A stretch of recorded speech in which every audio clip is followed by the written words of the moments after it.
اعوذ باللہ من الشیطان الرجیم، بسم اللہ الرحمن الرحیم۔ السلام علیکم اسٹوڈنٹس، آج کے لیکچر میں ہم سبق حضرت عمر رضی اللہ تعالیٰ عنہ کی پڑھائی پلس وضاحت کریں گے۔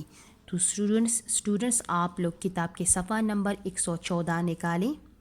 کتاب کے صفحہ نمبر 114 پہ ہم سبق حضرت عمر رضی اللہ تعالیٰ عنہ یعنی آج کے لیکچر میں ہم حضرت عمر رضی اللہ تعالیٰ عنہ کے بارے میں پڑھیں گے۔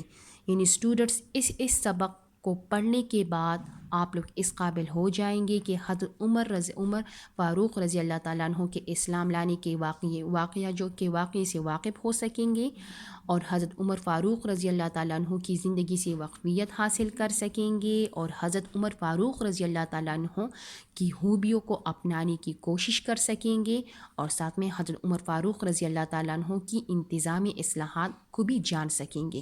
یعنی اسٹوڈنٹس، کیا آپ لوگ جانتے ہیں کہ حضرت عمر فاروق رضی اللہ تعالیٰ عنہ جو تھے وہ مسلمانوں کے دوسرے خلیفہ تھے؟ یعنی پہلا خلیفہ حضرت ابوبکر صدیق رضی اللہ تعالیٰ عنہ تھے، اور پھر حضرت ابوبکر صدیق رضی اللہ تعالیٰ عنہ کے وفات کے بعد پھر حضرت عمر فاروق رضی اللہ تعالیٰ عنہ مسلمانوں کے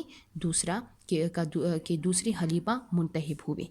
یعنی حضرت عمر رضی اللہ تعالیٰ عنہ ہجرت سے 40 سال قبل یعنی 40 سال پہلے پیدا ہوئے۔ نبوت کے اعلان کے وقت قریش کے صرف 17 افراد لکھنا جانتے تھے۔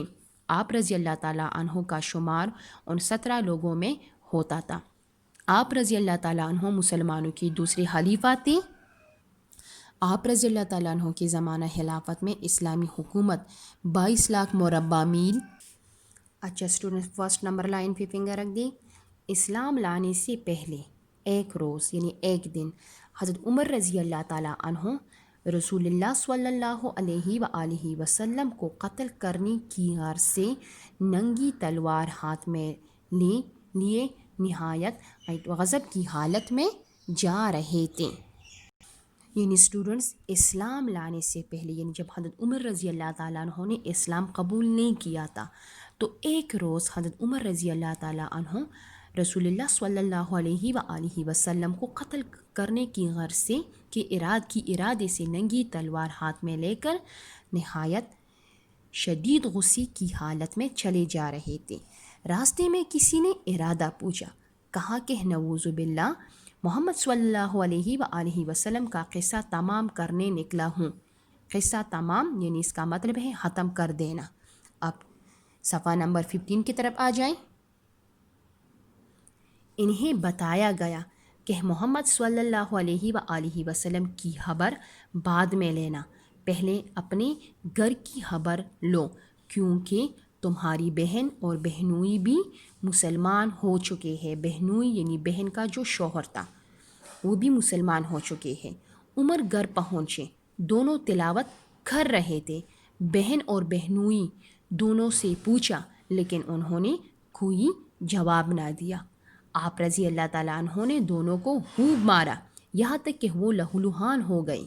اب عمر کی بہن نے اپنے بھائی سے کہا، یعنی جب حضرت عمر رضی اللہ تعالیٰ عنہ اپنے گھر پہنچ گئے تو وہ کیا دیکھتے ہیں کہ اس کی جو بہن تھی اور اس بہن کا جو شوہر تھا بہنوئی، وہ دونوں تلاوت کر رہے تھے۔ حضرت عمر رضی اللہ تعالیٰ عنہ نے دونوں سے پوچھا، لیکن انہوں نے کوئی جواب نہ دیا۔ پھر آپ رضی اللہ تعالیٰ عنہ نے دونوں کو بہت خوب مارا، یہاں تک کہ اس کی جسم سے خون بہنے لگا۔ لیکن پھر اس کے بعد حضرت عمر رضی اللہ تعالیٰ عنہ کی جو بہن تھی اس نے اپنے بھائی سے کہا، اے عمر، تم اگر خطاب کے بیٹے ہو تو میں بھی اسی خطاب کی بیٹی ہوں۔ ہاں سن لو، ہم ایمان لا چکے ہیں۔ بہن کا خون بہتا دیکھ کر بھائی کا دل ویسی ہی نرم پڑ چکا تھا۔ آہستہ سے کہا کہ اچھا، جو کچھ تم پڑھ رہے تھے مجھے بھی سناؤ۔ یعنی بہن کا جو خون تھا بہتا دیکھ کر حضرت عمر رضی اللہ تعالیٰ عنہ کا دل جو تھا وہ ویسی ہی نرم پڑ چکا تھا۔ پھر آہستہ سے اپنے بہن سے پوچھا کہ اچھا، جو کچھ تم پڑھ رہے تھے مجھے بھی سناؤ۔ ایک صحابی جو ان دونوں کو قرآن پڑھا رہے تھے باہر آ گئے اور سورہ طٰہٰ کی ابتدائی آیات کی تلاوت شروع کی۔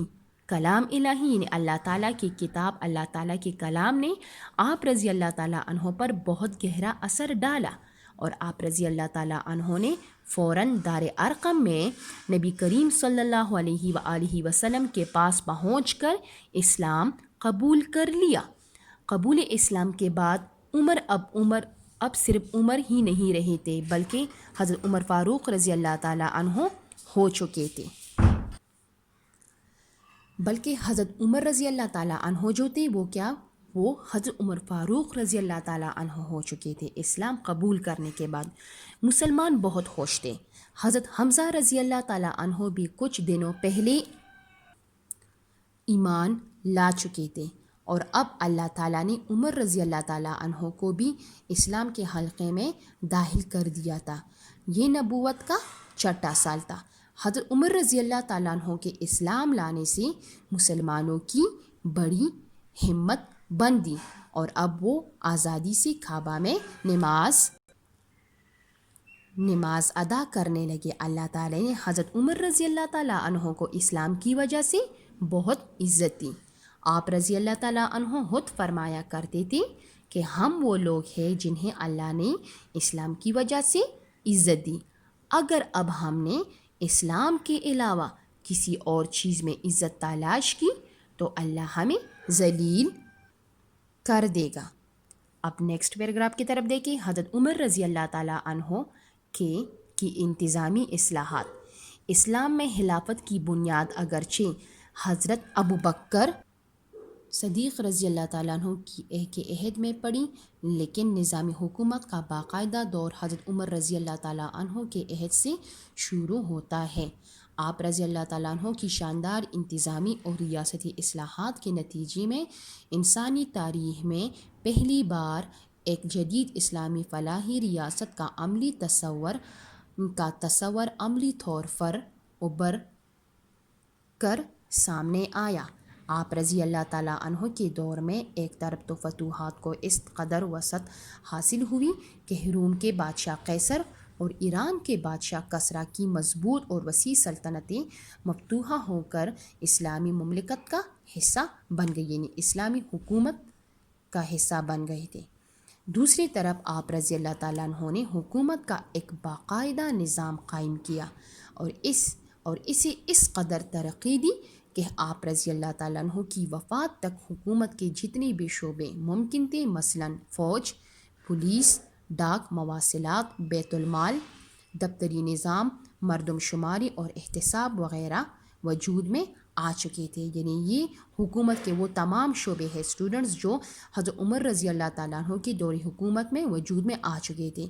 ہر علاقے کے گورنر سے، جسے اس زمانے میں والی یا عامل کہا جاتا تھا، عہد لیا جاتا تھا کہ وہ ترکی گھوڑے پر سوار نہ ہوگا، باریک کپڑے نہ پہنے گا، چنا ہوا آٹا نہ کھائے گا، دروازے پر دربان نہ رکھے گا، یعنی کوئی خادم یا چوکیدار دروازے پر نہ رکھے گا، ضرورت مندوں کے لیے ہمیشہ اپنا دروازہ کھلا رکھے گا۔ جب بھی کوئی عامل یعنی کوئی گورنر مقرر ہوتا تھا، اس کے پاس جتنا مال و اسباب ہوتا اس کی ایک فہرست تیار کر لی جاتی تھی۔ اس کے بعد اگر اس عامل کی مالی حالت میں کوئی بہت زیادہ اضافہ ہوتا تو اس سے اس کے بارے میں پوچھا جاتا تھا۔ حضرت عمر رضی اللہ تعالیٰ عنہ نے عمال کے بارے میں ملنے والی شکایات کی تحقیق کے لیے ایک الگ محکمہ یعنی ایک الگ ادارہ قائم کیا، جس کا سربراہ حضرت مسلمہ انصاری رضی اللہ تعالیٰ عنہ کو مقرر فرمایا۔ سن 21 ہجری میں کوفہ کے گورنر حضرت سعد رضی اللہ تعالیٰ عنہ بن ابی وقاص کے بارے میں شکایات موصول ہوئی، اگرچہ یہ وقت بہت نازک اور مشکل تھا، کیونکہ ایرانی ایک بہت بڑے لشکر کے ساتھ نہاون کے قریب آ چکے تھے، لیکن اس بڑے خطرے کے باوجود حضرت عمر رضی اللہ تعالیٰ عنہ نے گورنر کوفہ حضرت سعد رضی اللہ تعالیٰ عنہ کے بارے میں تحقیقات کے لیے یعنی معلومات کے لیے حضرت مسلمہ انصاری رضی اللہ تعالیٰ عنہ کو کوفہ روانہ کیا۔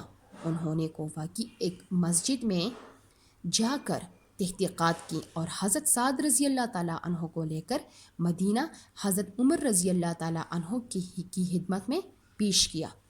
آپ رضی اللہ تعالیٰ عنہ یعنی حضرت عمر فاروق رضی اللہ تعالیٰ عنہ لوگوں کی ضروریات معلوم کرنے کے لیے بھیس بدل کر یعنی شکل اور صورت بدل کر راتوں کو گشت کیا کرتے تھے تاکہ کوئی مصیبت میں ہو تو اس کی مدد کی جائے۔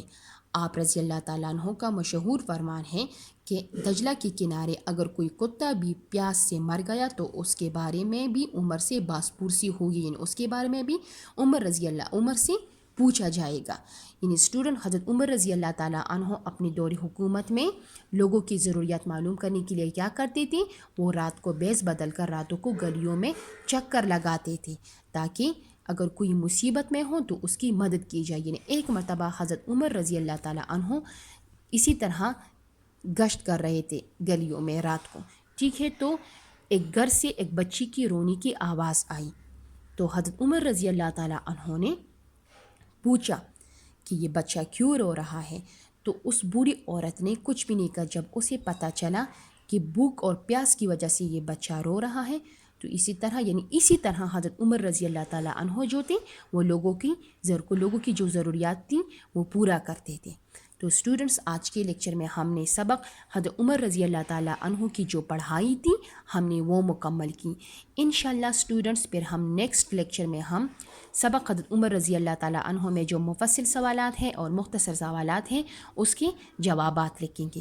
تو اسٹوڈنٹس، آج کے لیکچر میں اتنا کام کافی ہے۔